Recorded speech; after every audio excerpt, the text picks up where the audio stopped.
یہ کتاب میری پسندیدہ ہے۔ یہ کتاب مچ البم اور موری کی زندگی کے متعلق ہے اور زندگی کے کچھ اہم مختلف موضوعات پہ گفتگو ہے۔ ALS بیماری کی تشخیص کے بعد موری کے آخری ایام اپنے سابق طالب علم مچ البم کو اس کی زندگی کا آخری سبق دیتے ہوئے گزارے ہیں۔ اس کتاب میں تبدیلی کا سفر ہے جو کہ زندگی کے حقیقی معنی کو تلاش کرتا ہے، محبت اور رشتوں کے متعلق اور اس کی اہمیت۔ موری ہمیں ایک دوسرے سے پیار کرنا سکھاتے ہیں، بغیر کسی پچھتاوے کے کیسے جینا ہے اور مرنے سے ڈرنا نہیں ہے۔ کتاب کے مصنف مچ البم 1969 کے موسم بہار میں یونیورسٹی سے اپنے گریجویشن کو یاد کرتے ہیں۔ ڈپلومہ حاصل کرنے کے بعد اپنے پسندیدہ پروفیسر موری سے رابطہ کرتے ہیں اور اسے ایک بریف کیس پیش کرتے ہیں۔ مچ نے وہ تمام کورسز لیے جو کہ موری نے پڑھائے تھے۔ وہ روتے ہوئے موری سے وعدہ کرتا ہے کہ وہ رابطے میں رہے گا، حالانکہ وہ اپنا وعدہ پورا نہیں کرتا۔ یونیورسٹی سے گریجویشن کے 16 سال بعد مچ اپنی زندگی سے مایوسی محسوس کر رہا تھا۔ ایک رات مچ البم اپنے ٹیلی ویژن پہ چینلز پلٹ رہا تھا اور اچانک موری کی آواز اس کے کان میں پہنچی۔ مچ اپنے پروفیسر موری کو ٹی وی پہ دیکھ کے حیران رہ گیا۔ مچ اپنے پیارے پروفیسر سے رابطہ کرتا ہے اور اس کے ساتھ ملنے جاتا ہے۔ جب مچ موری کے گھر جاتا ہے تو وہ اپنے پروفیسر کو سلام کرتا ہے۔ مچ ہر منگل کو زندگی کے معنی پر موری سے سبق سننے کے لیے اس کے پاس جاتا ہے۔ ہر ہفتے موری مچ کو کھانا کھلاتا ہے، حالانکہ موری کی حالت خراب ہونا شروع ہو جاتی ہے کیونکہ اس کو ALS کی بیماری تھی۔ بچپن میں موری اس کا پروفیسر بہت غریب تھا۔ اس کے والد بہت ہی بے حس آدمی تھے۔ اس کے والد نے ایک دوسری شادی کر لی تھی۔ وہ عورت موری اور اس کے بھائی کو وہ پیار دیتی جس کی انہیں ضرورت تھی۔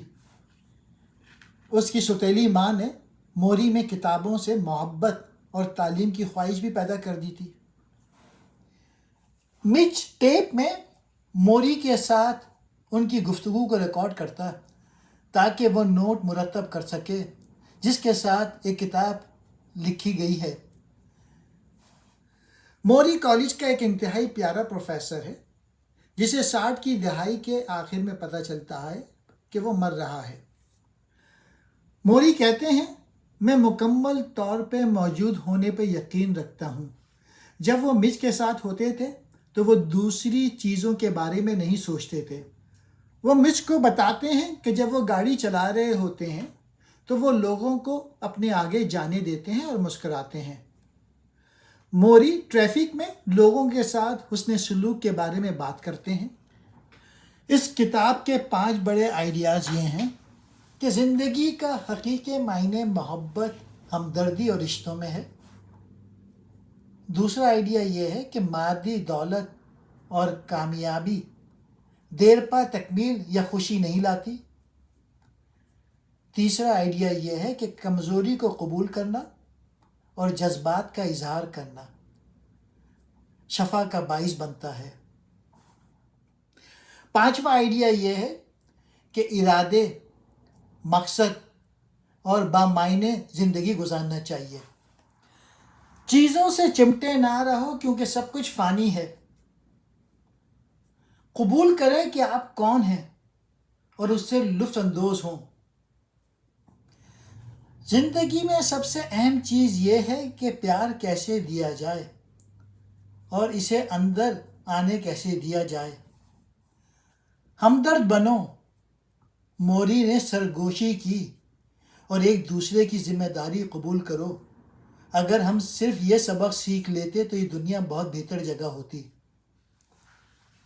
ہم سب کی ایک ہی شروعات پیدائش ہے اور ہمارا انجام ایک ہی ہوگا، موت۔ تو ہم کتنے مختلف ہو سکتے ہیں؟ قبول کریں جو آپ کر سکتے ہیں اور جو نہیں کر سکتے۔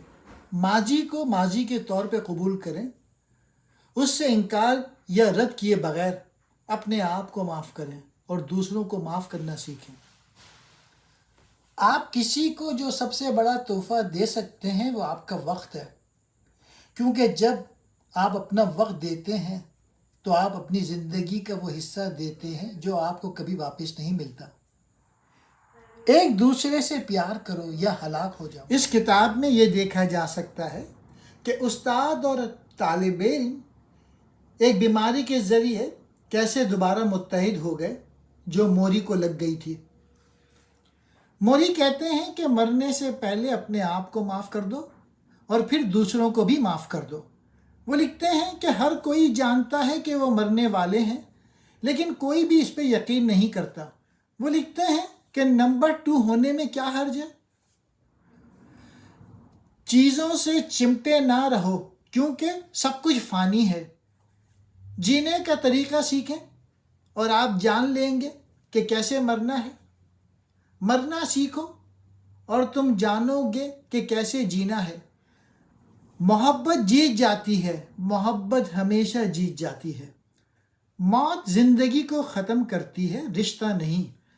اگر تمہیں خبر ملے تم اگلے 2 دن میں مر جاؤ گے تو اگلے 2 دن میں کیا کرو گے؟ اگر میں آپ کی جگہ ہوتا تو میں پیسے کے بارے میں نہیں سوچتا، یا ٹی وی نہیں دیکھتا، نیوز چینل نہیں دیکھوں گا، اور نہ ہی سوشل میڈیا پلیٹ فارم استعمال کروں گا۔ میں صرف اتنا کروں گا کہ میں ان لوگوں کے ساتھ زیادہ سے زیادہ وقت گزاروں جن سے میں سب سے زیادہ پیار کرتا ہوں۔ موری آپ کو اس کتاب میں یہی بتاتے ہیں کہ ہم بستر مرگ کا انتظار کیوں کریں؟ ہم ان لوگوں کے ساتھ کافی وقت کیوں نہیں گزارتے جن سے ہم پیار کرتے ہیں؟ اس کتاب کا سبق یہ ہے کہ نیا آئی فون، نیا ٹی وی یا کوئی نئی گاڑی 1 یا 2 دن کے لیے تو آپ کو خوش کر دے گی۔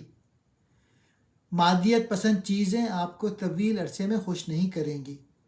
وہ محدود وقت کے لیے ڈوپامین کو بڑھا سکتی ہیں، لیکن وہ ہمیشہ کے لیے ایسا نہیں کر سکتی۔ آپ کی زندگی میں سب سے قیمتی چیزیں گیجٹ یا مٹیریل چیزیں نہیں، سب سے قیمتی چیز آپ کا خاندان ہے اور وہ لوگ جن سے آپ محبت کرتے ہیں۔ وہ لکھتے ہیں کہ جب ہم مر رہے ہوتے ہیں ہمیں لوگوں کی ضرورت ہوتی ہے، ہمیں زندہ رہنے کے لیے دوسروں کی ضرورت ہوتی ہے، اور اس کے ساتھ درمیانی زندگی میں بھی ہمیں دوسروں کی اور بھی زیادہ ضرورت ہوتی ہے۔ یہ کتاب بامقصد زندگی گزارنے کا طریقہ بتائے گی۔ ہم جینے اور مرنے کے بارے میں موری کے کچھ خیالات کا جائزہ لیں گے اس کتاب میں، اور جیسا کہ ہم کرتے ہیں آپ کو زندگی اور سب سے اہم چیزوں کے بارے میں سوچنے کے نئے طریقے ملیں گے۔ موری بتاتے ہیں کہ بہت سارے لوگ بے معنی زندگی کے ساتھ زندگی گزار رہے ہیں، وہ آدھے سوئے ہوئے نظر آتے ہیں، یہاں تک کہ جب وہ ان کاموں میں مصروف ہوتے ہیں جنہیں وہ اہم سمجھتے ہیں۔ اس کی وجہ یہ ہے کہ وہ غلط چیزوں کا پیچھا کر رہے ہیں۔ ہر کوئی اتنی جلدی میں ہے، لوگوں کو اپنی زندگی میں معنی نہیں مل رہے ہیں، اس لیے وہ ہر وقت اس کی تلاش میں دوڑتے رہتے ہیں۔ وہ سوچتے ہیں کہ اگلی گاڑی، اگلا گھر، اگلی نوکری، پھر انہیں لگتا ہے کہ وہ چیزیں بھی خالی ہیں جو ان کو سکون نہیں دیتی۔ لوگ مادی چیزوں کو گلے لگا رہے ہیں۔ موری کچھ سوالات پوچھتے ہیں لوگوں سے۔ کیا آپ اپنی کمیونٹی کو دے رہے ہیں؟ کیا آپ خود پرسکون ہیں؟ کیا آپ اتنا ہی انسان بننے کی کوشش کر رہے ہیں جتنا آپ ہو سکتے ہیں؟ یہ کتاب استاد اور طالب علم کے شاندار بندھن کے ذریعے زندگی کے اسباق، محبت اور موت کو ظاہر کرتی ہے۔ ان گہری گفتگو کے ذریعے موری مچ ایلبم کو اپنی ترجیحات پر نظر ثانی کرنے اور معنی تلاش کرنے کی ترغیب دیتے ہیں۔